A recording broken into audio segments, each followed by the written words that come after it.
नारायणं नमस्कृतं नरं चैव नरोत्तमं देवी सरस्वती व्यासं ततो जयमुदीरयत् नष्प्रायस्व भद्रेषु नित्यं भागवतसेव्या भगवते उत्तमश्लोके भक्ति भवति नष्टके कृष्णाय वासुदेवाय देवकी नंदनाय च नन्दगोपकुमाराय गोविन्दाय नमो नमः। मूकं करोति वाचालं पङ्गुलङ्घते गिरिं यत्कृपातमहं वन्दे परमानन्दं माधवं श्रीचैतन्येश्वरं श्रीगुरुदीनतारिणम्। श्रीमद् भागवत पुराण 7वां स्कंद अध्याय 14 गृहस्थ संबंधी सदाचार। युधिष्ठिर ने पूछा, देवर्षि नारद जी, मेरे जैसा गृहस्थ आसक्त गृहस्थ के बिना विशेष परिश्रम के इस पद को किस साधन से प्राप्त कर सकता है? आप कृपा करके मुझे बतलाइए। नारद जी ने कहा, युधिष्ठिर, मनुष्य गृहस्थ आश्रम में रहे और गृहस्थ धर्म के अनुसार सब काम करे, परंतु उन्हें भगवान के प्रति समर्पित कर दे। बड़े बड़े संत महात्माओं की सेवा भी करे। अवकाश के अनुसार विरक्त पुरुषों में निवास करे। बार बार श्रद्धापूर्वक भगवान के अवतारों की लीला सुधा का पान करता रहे। जैसे स्वप्न टूटने पर मनुष्य स्वप्न के संबंधियों से आसक्त नहीं होता, वैसे जो सत्संग द्वारा बुद्धि सुत होते तो शरीर, स्त्री, पुरुष, धन आदि की आसक्ति स्वयं छोड़ता चला जा, क्योंकि एक न एक दिन तो छूटने वाले ही हैं। बुद्धिमान पुरुष को आवश्यकता के अनुसार ही घर और शरीर की सेवा करनी चाहिए, अधिक नहीं। भीतर से विरक्ति रहे, बाहर से रागी के समान लोगों में साधारण मनुष्य जैसा व्यवहार कर ले। माता पिता, भाई बंधु, पुत्र मित्र, जाति और दूसरों को जो कुछ कहे अथवा जो कुछ चाहे, भीतर से ममता न रखकर उनका अनुमोदन करे। बुद्धिमान पुरुष वर्षा आदि द्वारा होने वाले अन्न आदि, पृथ्वी से उत्पन्न होने वाले सुवर्ण आदि, अकस्मात प्राप्त निर्द्रद आदि तथा सब प्रकार के धन भगवान के दिए हुए हैं, ऐसा समझकर प्रारब्ध के अनुसार उपयोग करता हुआ संचय ना करे, किंतु पूर्वोक्त साधु सेवा आदि कर्मों में लगा दे। मनुष्यों का अधिकार केवल उतना धन पर है जितना उसकी भूख मिट जाए। इससे अधिक संपत्ति को अपनी मानता व चोर है, उसे दंड मिलना चाहिए। हरिण, ऊंट, गधा, बंदर, चूहा, पक्षी, मक्खी आदि को भी अपने पुत्र के समान ही समझे। उनमें और पुत्रों में कितना अंतर ही कितना है। गृहस्थ मनुष्यों को भी धर्म, अर्थ और काम के लिए बहुत कष्ट नहीं उठाना चाहिए, बल्कि देश काल और प्रारब्ध के अनुसार जो कुछ भी मिल जाए उसी से संतोष करना चाहिए। अपनी समस्त भोग सामग्रियों को कुत्ते, पतितर सब प्राणियों को यथायोग बांट कर अपने काम में लाना चाहिए। और तो वो क्या, अपनी स्त्री को भी, जिसे मनुष्य समझता हो मेरी अतिथि आदि की निर्दोष सेवा में नियुक्त करे। लोग स्त्री के लिए अपने प्राण तक दे डालते हैं, यहाँ तक कि अपने माँ बाप और गुरु को भी मार डालते हैं। उसी स्त्री पर जिसने अपनी ममता लटा दी, उसने स्वयं नित्य विजयी भगवान पर विजय प्राप्त कर ली है।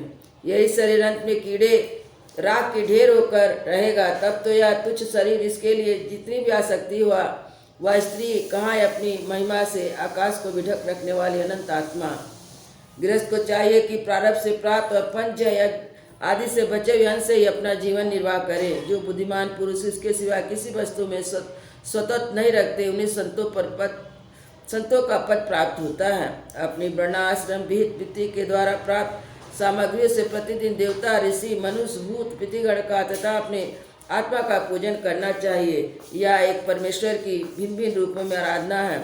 यदि अपने को अधिकार आदि यज्ञ के लिए आवश्यकता से सब वस्तुएं प्राप्त हो तो भी बड़े बड़े यज्ञ, अग्निहोत्र आदि द्वारा भगवान की आराधना करनी चाहिए। युधिष्ठिर, वैसे तो समस्त यज्ञों के भुक्ता भगवान ही हैं, परंतु ब्राह्मण के मुख में अर्पित की हुई हविष्य अन्न से उनकी जैसे तृप्ति होती है, वैसे अग्नि के मुँह में हवन करने से नहीं। इसलिए ब्राह्मण, देवता, मनुष्य आदि सभी प्राणियों को यथा उनके उपयुक्त सामग्री द्वारा सबके हृदय में अंतर्यामी रूप से विराजमान भगवान की पूजा करनी चाहिए। इनमें प्रधानता ब्राह्मणों की है। धनी दुज को अपने धन के अनुसार अश्विनी मास के कृष्ण पक्ष में अपने माता पिता तथा उनके बंधुओं का महालय श्राद्ध करना चाहिए। इसके सिवा अयन, विष्णु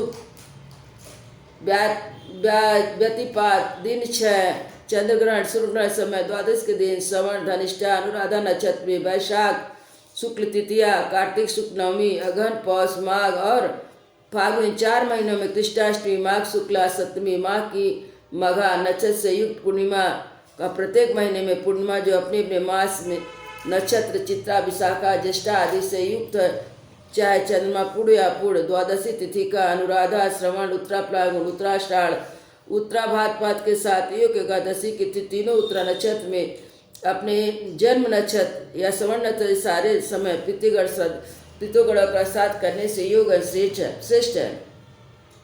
ये योग केवल श्राद्ध के लिए बल्कि सभी पुण्यों के लिए उपयोगी है। कल्याण की साधना के उपयुक्त और शुभ की अभिवृद्धि करने वाला। इस अवसर और पूरी शक्ति लगाकर शुभ कर्म करने चाहिए, इसी से जीवन की सफलता है। इस शुभ संयोग में जो स्नान, जप, होम, तप तथा देवता ब्राह्मण की पूजा की जाती है तथा जो कुछ देवता, पितर, मनुष्य और प्राणियों को अर्पित किया जाता है उसका फल अच्छा होता है। युधिष्ठिर, इस प्रकार स्त्री के पुंसवन आदि संतान, जाति, कर्म आदि यानी एक दीक्षा संस्कार के समय, सौदा के दिन या वार्षिक श्राद्ध के उपलक्ष्य में अथवा अंग मांगलिक कर्मों में दान आदि शुभ कर्म करने चाहिए।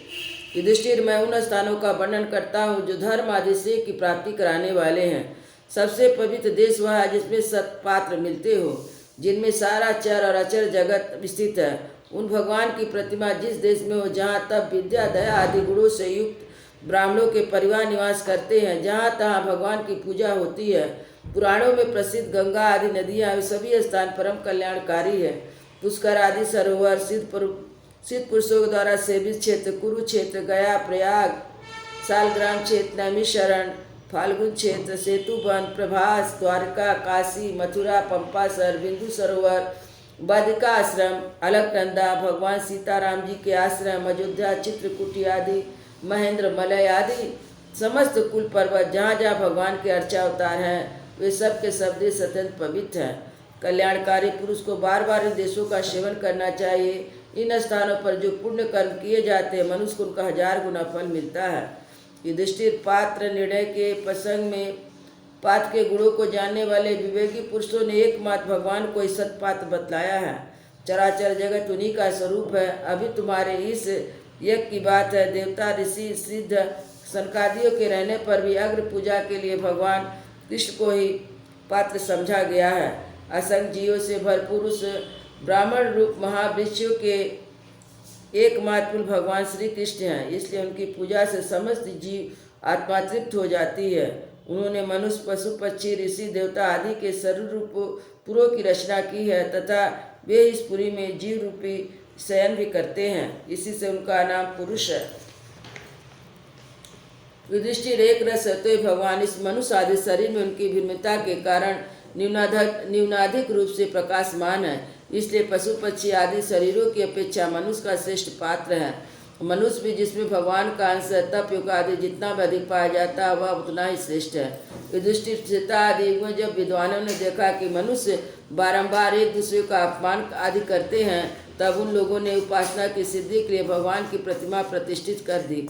तभी से कितने ही लोग बड़ी श्रद्धा सामग्री से प्रतिमा में भगवान का पूजन करते हैं, परंतु जो मनुष्य द्वेष करते हैं उन्हें प्रतिमा की उपासना करने पर भी सिद्धि नहीं मिलती। युधिष्ठिर, मनुष्य भी ब्राह्मण में विशेष रूप से पाठ माना गया है क्योंकि वह अपनी तपस्या, विद्या, संतोष आदि गुणों से भगवान के वेद रूप शरीर को धारण करता है। महाराज, हमारी और तुम्हारी बात ही क्या, ये तो सर्वात्मा भगवान श्री कृष्ण हैं। इनके भी इष्ट देव ब्राह्मण ही हैं क्योंकि उनके चरणों की धूल से तीनों लोग पवित्र होते रहते हैं। वृंदावन बिहारी लाल की जय। अयोध्या श्री राम।